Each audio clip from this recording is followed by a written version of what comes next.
Okay, we're continuing now chapter 2. If you remember, we left off with a question. And if you hadn't asked it, I would have, but it organically came up in our discussion, which was, if it is true that every Jew possesses this inner identity, which is godly, then how is it that we see so many different levels and different kinds of Jews as far as their discernibly what appears to be their spiritual capacity? In other words, why isn't there just one spiritual level which is exhibited by all Jews uniformly? So we're going to get to that question, but before we do, we have to settle one other thing. So just remember that's where we're going to get back to. It should probably take us about 5 minutes, but we have another point that is on the table. It has to be dealt with. If you recall, last week we were speaking about the idea of this godly soul being one with God. We used a couple of metaphors or allegories. One was about breath, how breath comes from deep within the person. So Hashem's breath is the godly soul, which comes from deep within him. The other metaphor or allegory we used was that of a father and a child, the biological reproduction, that we said that the brain of the father becomes the seminal drop, which then builds the entire child. And we spoke a little bit. I'm not going to do this again in going through the biology of it, but we have an issue right now to address, which is that we basically said that if the Jewish people, meaning the souls, come from the level of Hashem's chokhmah, Hashem's wisdom, then that means that it's synonymous with Hashem himself. Well, that needs to be addressed, because without getting into a whole long background discussion, this is actually the subject of a heated debate between the Rambam and the Maharal. No, they were not contemporaneous to each other, but Jewish debates are like that. Sometimes they can transcend the centuries. So the Rambam says that Hashem and his wisdom are one. The Maharal says you cannot say about Hashem that he and any attribute are one, because Hashem transcends attributes. That's why it's called HaKadosh Baruch Hu. Kadosh means muvdal, transcendent, separate, aloof from all attributes. So let's just deal with that really quickly. Where did we get up to? We said that, I believe.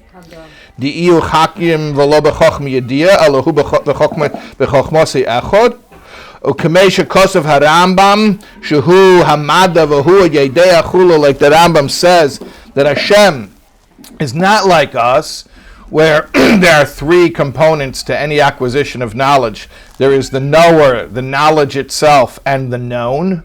But with Hashem, it's all happening internally. He is the knower, the knowledge, and the known. This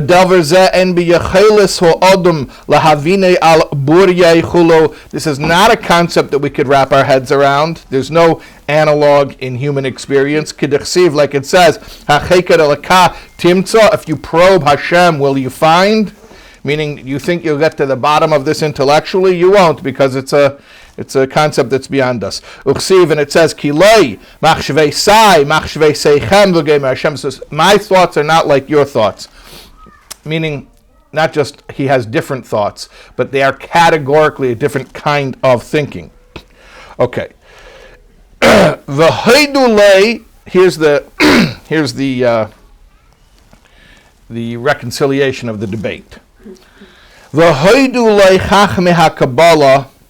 Kabbalists agree with this position that we just said, that we just cited in the name of the Rambam, that Hashem and his wisdom are one. The Alter Rebbe quotes the Ramak, one of the chief Tzfas Kabbalists, V'gam lefi Kabbalas Ari Zal, and also according to the Ari, who's the other chief Tzfas Kabbalist, and says things a little bit differently than the Ramak. But the Alter Rebbe says, not only according to the Ramak, but we got you, both the Ramak and the Arizal.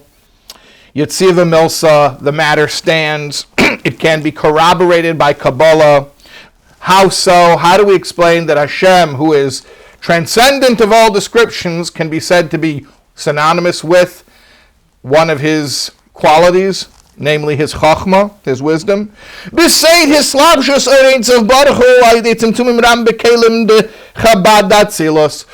the infinite is invested within the vessels of chokhmah bina das, the intellectual faculties of the world of Atzilus,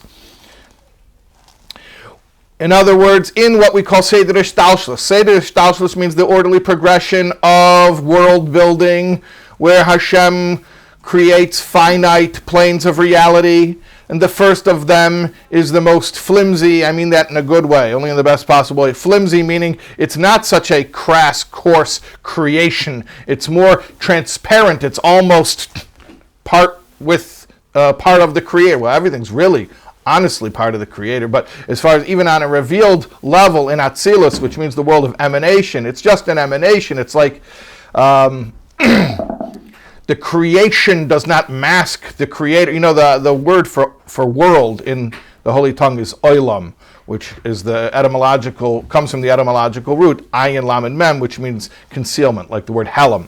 So world is a concealment, and each of these worlds compound concealment upon concealment. But the highest world, sort of a proto-world, because it's hardly a world, it's hardly a concealment, it's called the world of emanation.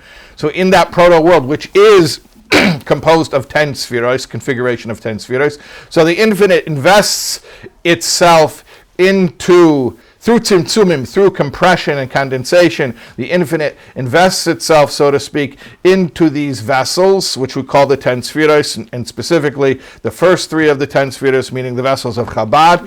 And so there, on that level, you can say that Hashem is united with his wisdom. If you are not following, I'll keep it very simple. There are levels. On the highest level of world building, that's where it starts, and everything on down, where it starts the idea that the infinite can be united with a particular attribute. However, Leila Maila Atzilus, not above Atzilus. Obviously, if you want to go above worlds, then you wouldn't say that Hashem is synonymous with any of his qualities, because Hashem would be transcendent of any qualities, even the qualities of the spheros. Like it's written elsewhere, the infinite is ultimately transcendent above any kind of categorization. Way above even God's own wisdom, understanding, and knowledge. Until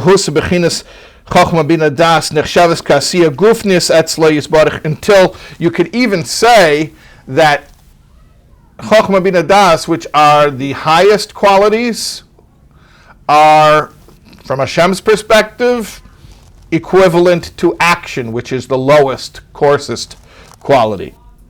Like it's written, it's hinted to in the verse, Kulam b'chokhmah asisa, you have made them all with wisdom. The verse equates Chokhmah with Asiya. Chokhmah, the highest quality, the most rarefied and abstract quality, with Asiya, the lowest quality. Okay? So anyways, we addressed the fact that we are sourcing the Nefesh Elokis, godly soul, in Hashem's Chokhmah, and thereby concluding that the Nefesh Elokis, the godly soul, is synonymous with God himself. Well, hold on a second. Even Hashem's Chokhmah is not synonymous with God himself, and we're saying, hold on, it's a machlekes. The Rambam and the Maharal and the Kabbalists make sense of it, and we're talking about within worlds. Obviously, if you go higher than worlds, even the most lofty spiritual worlds, then we wouldn't make this statement. But down here, for all practical purposes, it is completely understood to say that if we say that something comes from Hashem's level of Chokhmah, it is as good as saying that it comes from the essence of Hashem himself. Even though on higher levels that we're not dealing with, obviously Hashem transcends even his own attribute of wisdom. Understood? More or less? Yeah. Where are we? Yeah, up the note. We just finished the note. Just finished the note. Everyone understands? Well enough? Is it going to keep you up at night? It will? Probably? Yeah? Is this a way to resolve the machlokas? Yes. Okay. So this is the Yeah. resolution. Okay. It's a resolution, yes. He made an assertion. The godly soul comes from Hashem's wisdom. That means it's one with God. Why? Because Hashem's wisdom is one with him, like the Rambam says. He and his wisdom are one. Oh, but hold on! That's just an attribute of Hashem, not Hashem himself. We said, relax. The Kabbalists already resolved this. From Atzilus on down, Hashem and his wisdom are one. From Atzilus on up, obviously Hashem transcends even his own attributes. Okay? Okay. All right. Now back to that question that came up in our discussion last week. Remember, we were wondering if we have just asserted that all Jews have this godly soul, which has this certain quality of being one with God, then how come we see doesn't look like every single Jew has the same degree of that? There's so many different levels, apparent levels of spirituality among Jews. So we have to address that. Yeah? Yeah? We said DNA, right? We call it DNA, yeah. I mean, I call it DNA as like a modern metaphor for it, yeah. He calls it the essence. He also uses genetics. He says, tipas moya cha'av, the drop from the brain, which becomes the seminal drop. So he also uses genetics as the metaphor. Obviously, he didn't have the term DNA in the 1790s, but I'm comfortable using that term here. Okay. So let's address why we see different levels of Jews. Yeah? Everyone understands what the... Okay. All right. V'av sheyesh riva veis minei chaluke madregas min neshamas geveya mal geveya lein katz. And although we see myriads of different levels of souls, that's the question. How come? Why do we see that? Explain that phenomenon. If you're saying that the godly soul is of a certain quality and that every Jew has this quality, then how come we see such diversity? Further building the question, for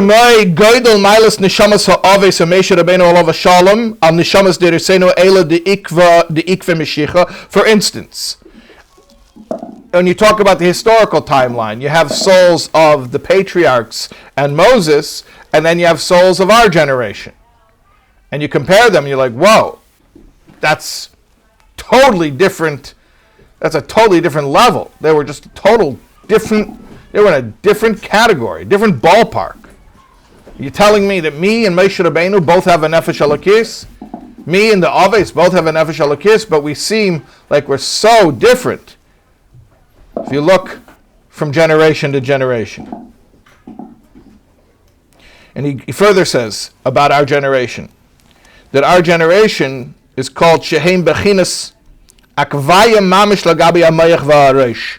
We are like the heels of the Jewish history, if the Jewish people throughout history are like one body, then those early generations of great tzaddikim are like the head of the body, and we are like the heels. Also, if you even look in one generation, people who are all alive at the same time, forget about comparing Moshe Rabbeinu to us. Let's talk about people who are all alive at the same time. In one generation, Yesh Rashi Alfei Yisrael, you have the leaders of the thousands of Jews, big leaders, big machers, who they are, relatively speaking, the head and the brain, compared to the souls of the masses and the uneducated people, the Ami Ha'aretz. And furthermore, there's another factor here when you compare souls to souls. We've been oversimplifying. We're just calling it nefesh, but really there are subsets. There's nefesh, there's ruach, there's neshama. And different Jews have different levels of these, call them various manifestations of the soul. So we see, the bottom line is we see a lot of diversity throughout history. We see a lot of diversity even of people who live contemporaneously to each other. What's up with that? How are we supposed to account for that?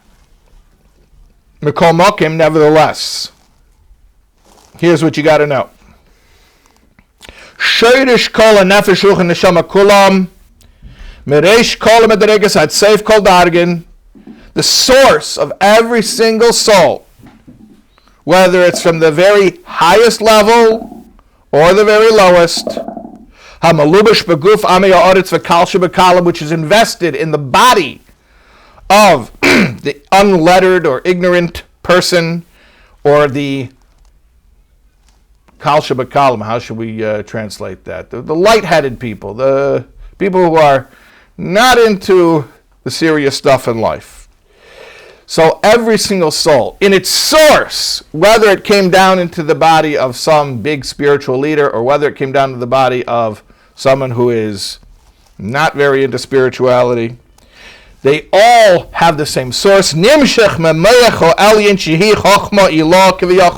all come from the same level, which is called Chochma Ilah, or the Moyach HaElyon, the supernal brain, meaning Chochma Datzilos.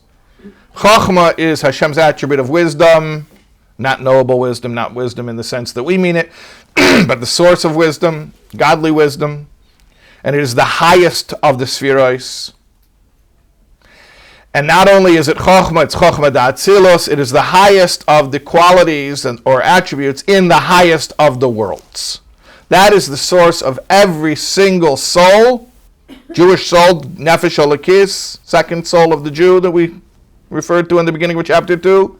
They all come from the same source. Kemashal haben animshich memayach av, like the metaphor that we've already given earlier in the chapter of the seminal drop that comes from the brain of the father. Shafilu tziparnei raglav nishavo metipazu mamish. If you look at the sun, all of the sun's parts come from the father's seminal drop, both the sun's brain and the sun's toenails. So think of it like that.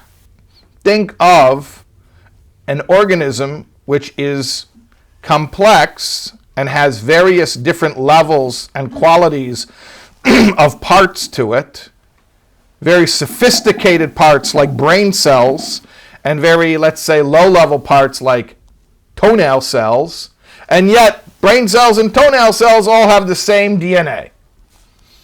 They all come from the same genetic code, from the same seminal drop of the same father. Continuing the allegory, how this differentiation takes place, a little bit of biology, where babies come from.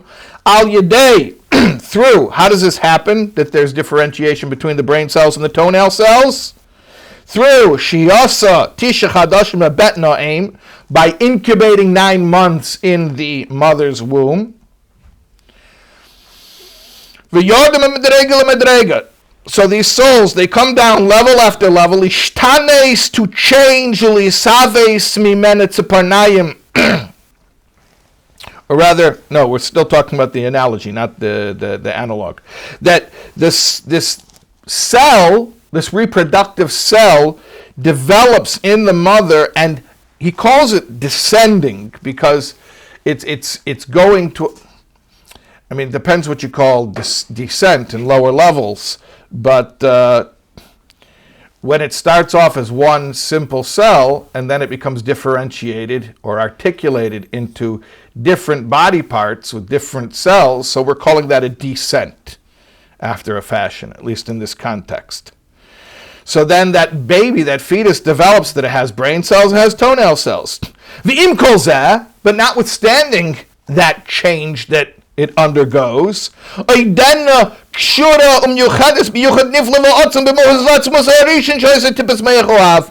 still remains, the organism, this child still remains united in a wondrous way with the essence, with its original essence, which is the seminal drop from the Father. V'gam achshav v'ben, and even now, when the Son is born, it is an independent being. His own toenails are getting their sustenance from his brain. Like it says in the Gemara Nida, the white parts of the child, which are the sinews and the bones and the fingernails, come from the white cell, which is from the father. Or like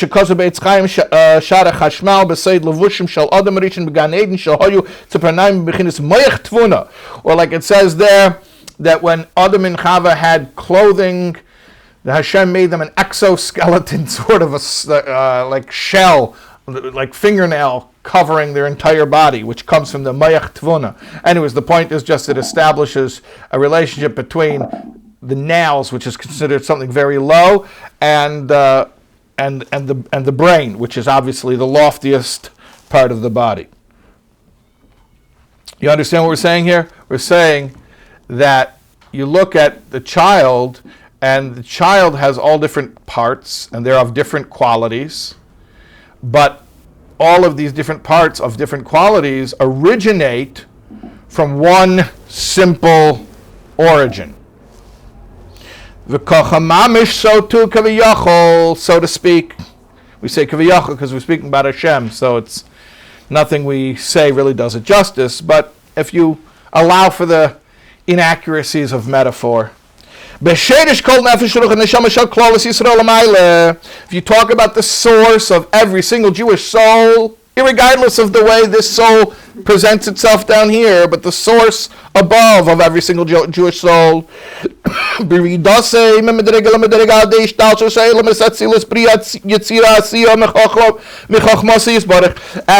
these souls descend through the world, from Atzilus to Bria to Yetzira to Asiya.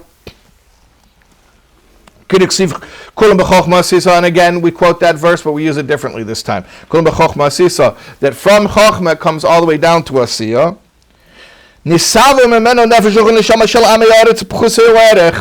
So that's how you get the souls of what we call the unlettered or ignorant masses. They descended further.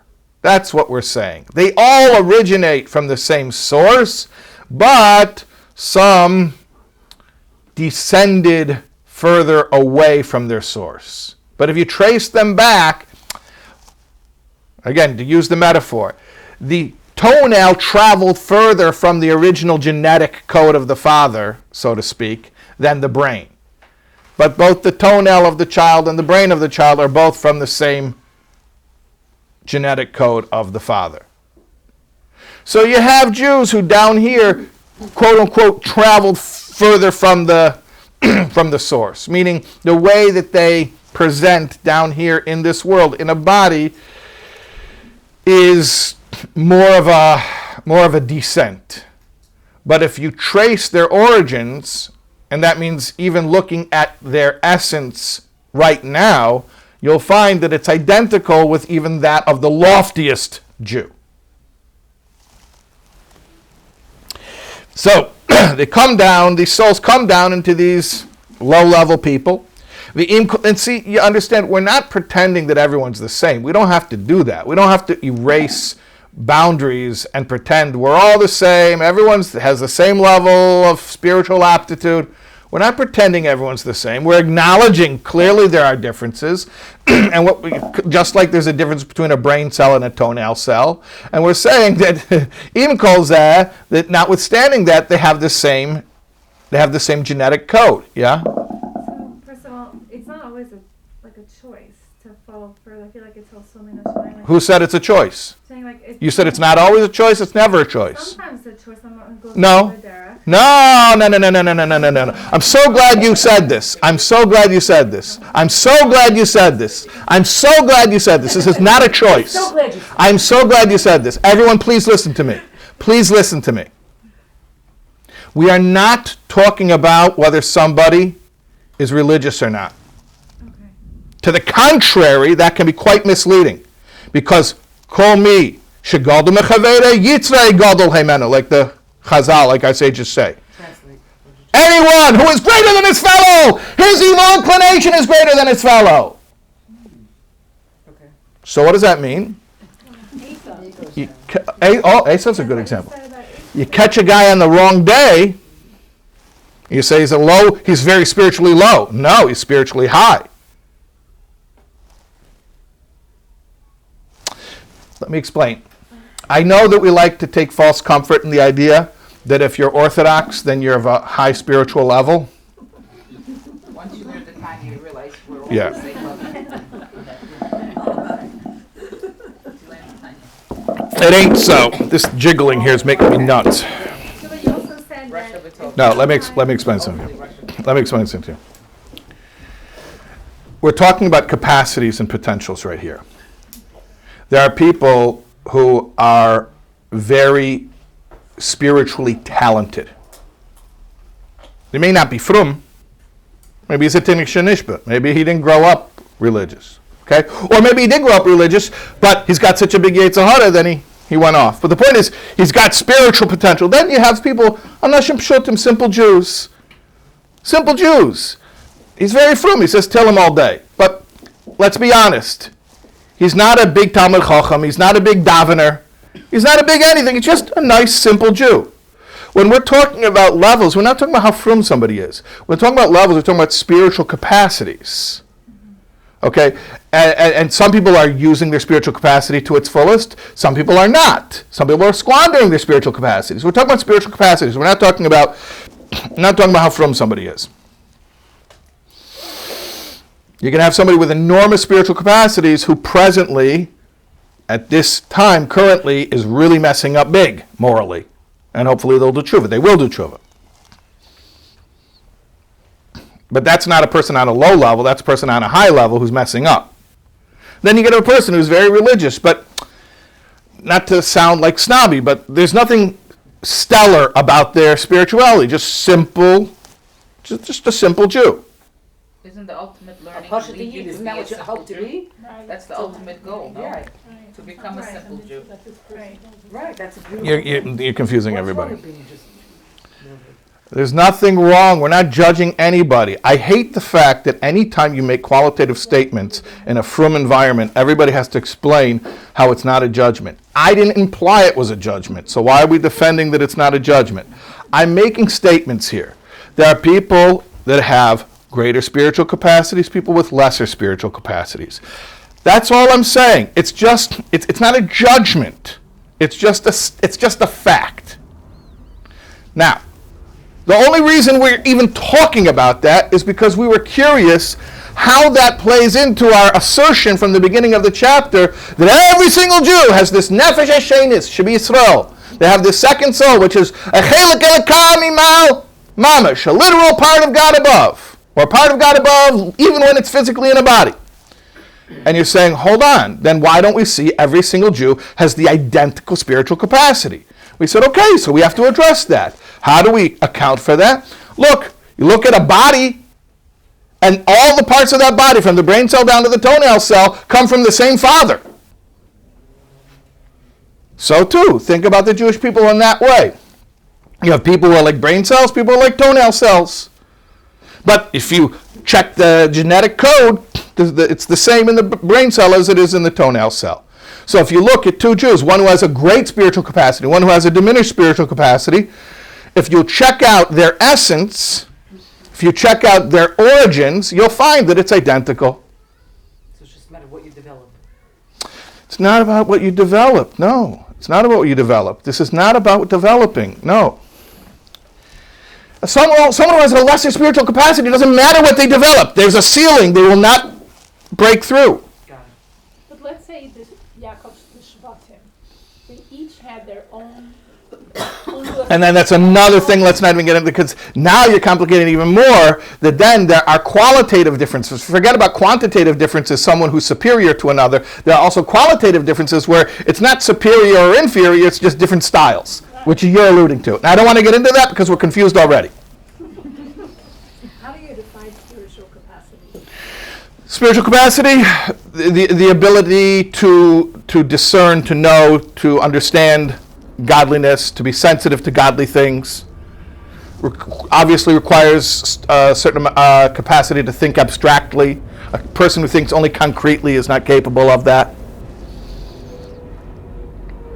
the statement everyone can reach to the level of Moshe Rabbeinu coming with this, or not at all?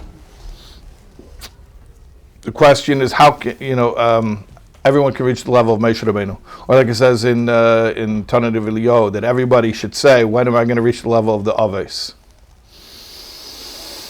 I think maybe a simple answer is what it says there is, when will my deeds reach the level of the Aves? Masa Yigio Maisai, when will my deeds reach the Maisei Aves? In other words, when it comes to deeds, when it comes to behaviors are behaviors. Behaviors are objective.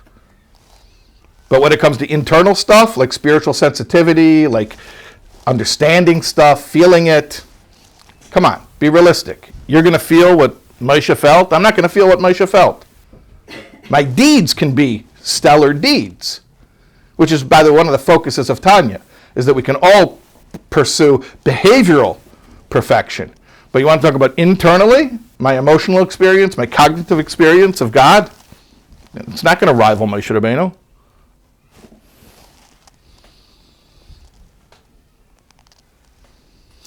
Okay, let's continue here.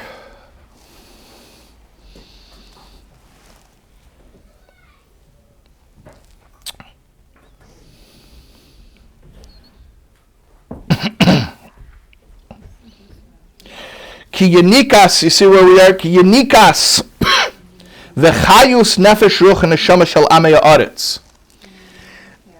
The nurture, yenika means the nurture, or like the connection or the pipeline, the hookup for the life of the souls, even of these low-level people, who men nefesh ruch neshama shel hatzadikim v'chachamim rosh b'nei Yisrael shebedeiram, comes from the spiritual machers of their generation.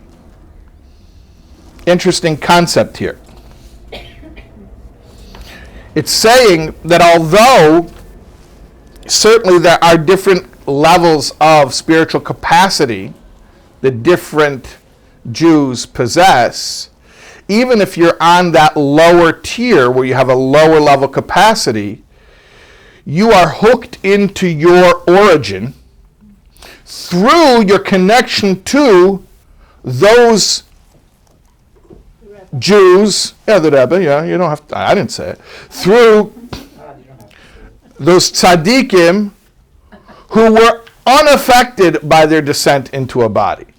So basically it's saying like this: everyone was affected more or less by their descent into a body, because in our origin we're all identical, we're all the same.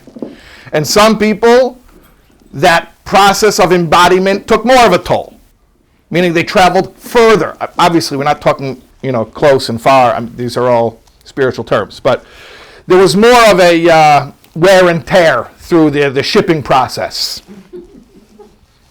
metaphorically speaking. And then there are those who entered embodiment, and Supply chain crisis now. the supply chain, that's good, that's good. That's right.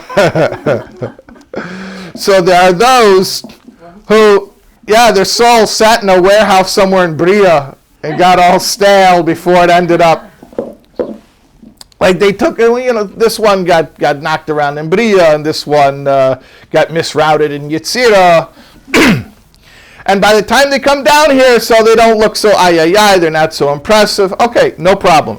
But if you track the shipping back to the warehouse, they're all from the same warehouse. Or, it's like, they're all from Amazon. Yeah. They're all from China. Here we go. What is this? Don't worry about the flashing thing. Not worried. Rabbi? Yeah? So even though they don't come from the same place, it doesn't mean that we all get the same amount. Correct. That's what we're saying. We're acknowledging that by the time a soul is embodied, there are going to be different levels of capacity. Is it capacity? Capacity. Or input? The synonymous, capacity and input. If somebody if the vessel is big, we can get more, but when or is it that somebody gets a job? It's both. It's both. Yeah. Yeah. And then there's another factor, which if we finish the chapter, we'll talk about again, which exacerbates the whole situation. But yes, it's only going to be able to accomplish so much down here, okay? But if you trace it to its source, it's identical with even the loftiest souls. The source, right? And he explains the mechanics of it, that down here, the souls, even of the lowest members of the Jewish people, receive their life force through or by way of the tzaddikim of their generation who were unaffected by embodiment. So, are you saying that the idea of ceiling, I mean, a person has a cap unless they attach themselves to a tzaddik, then they can reach over that cap? I didn't say that yet, but you hear what you said? If you're attached to a tzaddik, you could supersede your own capacity? Well, here's what I would say. Yes, but let me explain. By attaching to a tzaddik, you get back your original potency. So it's yours. It's not the tzaddik, it's you, but you are sort of divorced from yourself. But then through the tzaddik, you get back to yourself. So it's not some foreign person, some hero worship. Oh, this tzaddik. No, it's the real me that I'm reattaching to through this relationship. So now he says, "Uvezeh yuvan maimer azal," and now we can understand the saying of the sages on the pasuk, al pasuk, uladov kabei. Torah says, "Uladav kabei," you should cleave to, attach yourself to, glue yourself to Hashem. And our sages ask, how is that done? How do you attach yourself to Hashem? So the sages say, "Shekol adavik betalmidei chachamim, my law of a kosav kilu nidbak b'shchina mamish." Anyone who cleaves to talmidei chachamim, it's like he cleaves to the Shechina. Now we understand that saying of the sages much better. What are we saying? We're saying basically, get back to your own godly essence. How? Through the relationship with those whose identity hasn't been diminished through the process of embodiment. But you're reconnecting to your essence. One of my favorite Yechidus stories, there was a Yid from London, Freddie Hager, Olav Shalom, and he went into Yechidus, I think he was 23 years old, 3 a.m., he went to the Rebbe, and he said, "I was prepared all wrong for Yechidus. I went in thinking I was going to meet a great man, and I left realizing that I had met my true self." That's what this is saying. That his kashrus to the tzaddik is not about exalting somebody, that they're so great. Well, first of all, we have any grasp how great a tzaddik is? We have no grasp. The point is that the tzaddik clues you in on how great you are. How great you are in your origin, in your source. So I may be limited in terms of embodiment, but I have a lot more. It's like, how much cash am I carrying in my wallet? Okay, but I have more in the bank. Well, what if it's not my bank? What if it's my father's bank? But if I have access, and it's mine, ultimately it's mine, so now I can use it. So this is how we can be greater than ourselves. And that's why a relationship with a tzaddik is always about giving you a shlichus, reminding of your mission and your purpose, and empowering you to do something greater than you could have done on your own. Because it's the real you that you were estranged from through the process of embodiment. Let's continue here. Through cleaving to the sages, the souls of the low-level people are connected and reunited to their original essence.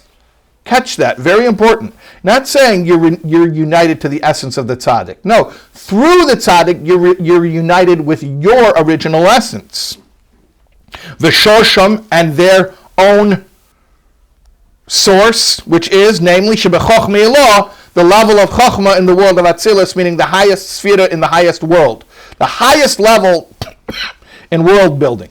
And that is the source of the souls, even if we became estranged from our own source, but through the relationship with the tzaddik, we get back in touch with ourselves. Like we said already, Hashem and His wisdom are one, so when we're reconnecting to our source and Hashem's wisdom, we are reconnecting with Hashem Himself, so to speak. Okay. Because a tzaddik is close to Hashem's wisdom as he can possibly be, correct? Everyone is. Why are you saying the tzaddik? We all are. The chiddush isn't that the tzaddik is close to Hashem. The chiddush is that the tzaddik wasn't Into you. tap into you. The chiddush is that the tzaddik wasn't affected by Came embodiment. down without any. He wasn't affected by embodiment. So you are going to transcend your own embodiment trauma. You are going to heal your own embodiment trauma through your relationship with the tzaddik. Love it. Now, he addresses a question. What about those who rebel against Talmidei Chachamim? We just made an assertion.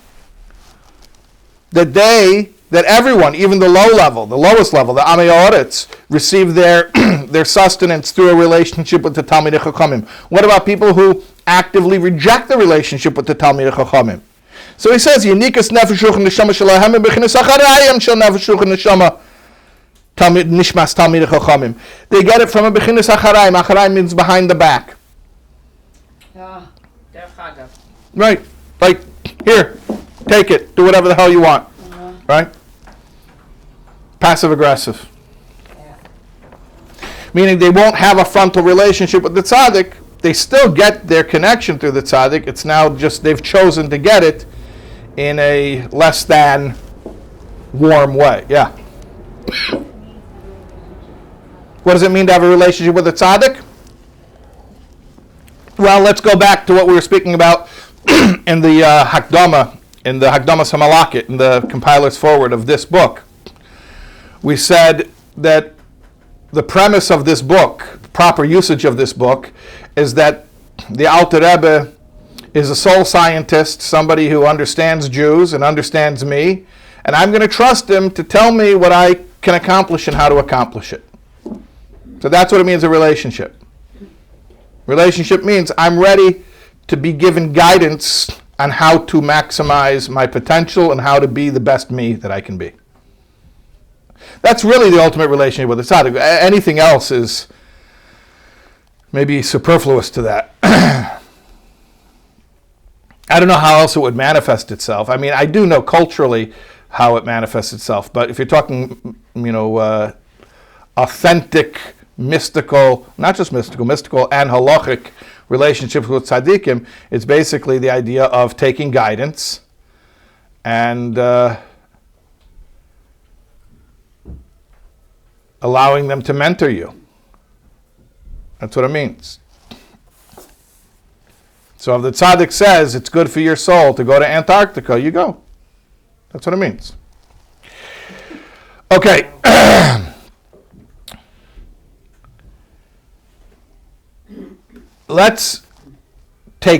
We have just a few minutes here, but let's just address, I told you there's another factor that exacerbates things. Okay, so it's not so simple because there is another factor here, and that is something called the nefesh hasichlis. Okay, so in the whole Tanya, he never really speaks about nefesh hasichlis, but there is, nefesh hasichlis is a third soul. Nefesh Elokis is the godly soul, it just wants to be one with God. Nefesh Bahamis is the animal soul, it wants self-preservation. Nefesh Sichlis is the philosophical soul or the rational soul. It just wants meaning. And it's open to both souls, and that's why it's a mediator between the two. Over here, he doesn't call it the Nefesh Sichlis, but his grandson, the Alter Rebbe's grandson, the Tzemach Tzedek, says this is what he's talking about over here. He's talking about the Nefesh Sichlis. Nefesh Sichlis is a filter, it's an interface. Basically, all the spiritual influences that come down to a person in embodiment have to go through that interface. All the mitzvahs that he puts out, all of his output goes through that interface. So it has a huge amount of influence on a person's spiritual standing. So we're going to address this issue right now by way of answering an unspoken question. He says like this. We know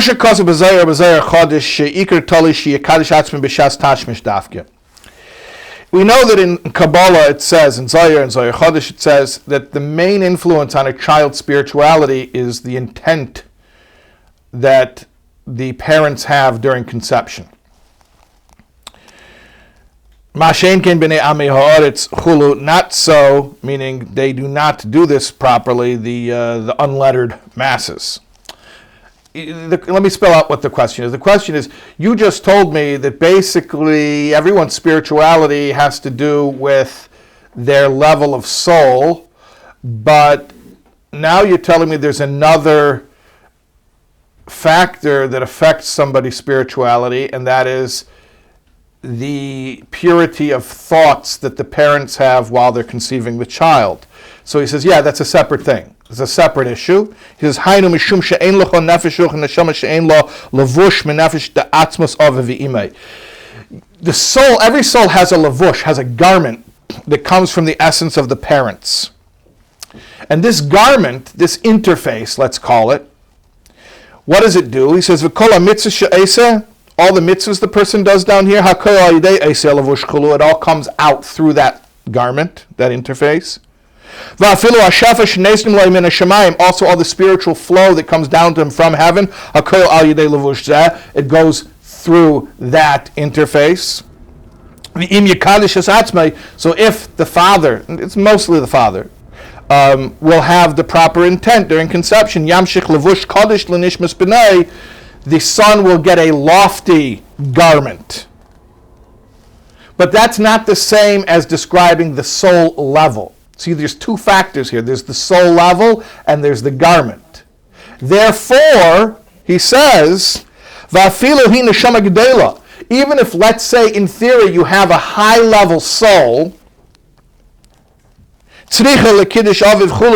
it's still going to need the father to have a good intent during conception, because that is going to determine what kind of interface the soul has. In other words, and Kabbalah says Rabbi Akiva was such an example. That's why he couldn't learn for 40 years. But once he did, whoa, you couldn't stop him. He had a lofty soul with a very crass interface that he got from his father, who was an Amma Oretz. So there are two different factors. There's the soul itself and its capacity, like we spoke about at length earlier in this year. And then there's the interface, which we call the nefesh hasichlis, or the levush, and that is determined by the intent of the parents at the time of conception. Aval neshama atzma, however, the soul itself,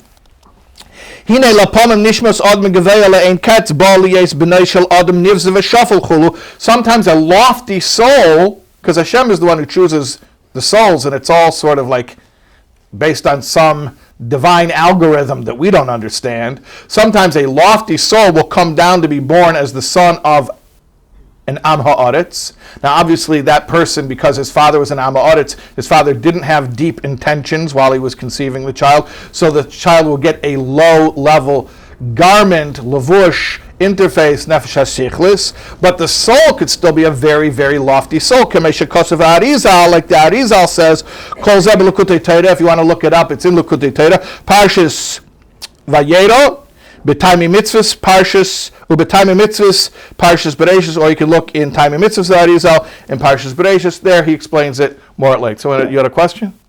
I was saying David HaMelech was also an example, no? His parents were... David HaMelech is also, an interesting story of his conception. Yeah. So everyone understands the basic idea here?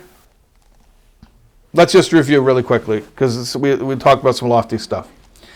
The assertion of chapter 2 is that every Jew has a nefesh elokis, which is a chelik elokami mamash. We asked how it is possible then. Well, let's review the whole chapter. Every single Jew has a second soul, which is called chelik elokami mamash, a portion of God above.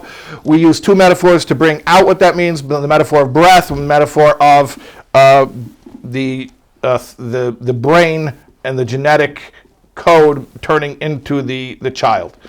And we addressed also the idea of Hashem being equivalent with his own wisdom, and we said, yeah, that's from Atzilus on down. Then we asked the question, how is it possible for there to be various different levels of spiritual status and capacities? We said, well, that is because of different wear and tear that the souls undergo through the process of embodiment. But there's a hack, there's a workaround. Find a tzaddik. In other words, find someone who was not affected by the embodiment. They will reintroduce you to you. And what about those who don't want a relationship? Okay, so then they'll have a passive-aggressive relationship. But they still have a relationship. And what about the fact that we know that we do affect our children's spiritual status by our intent during conception? Yeah, that's not the actual soul level. That's just the interface that the soul has to work through. Okay, that's the whole chapter 2. Okay. Everyone solid, steady, Yeah. good closing off place? I'm Yeah. having We have a hard class time, next though, Monday, with, Hanukkah, first day? Yeah, why not? Okay. Yeah, I'm okay with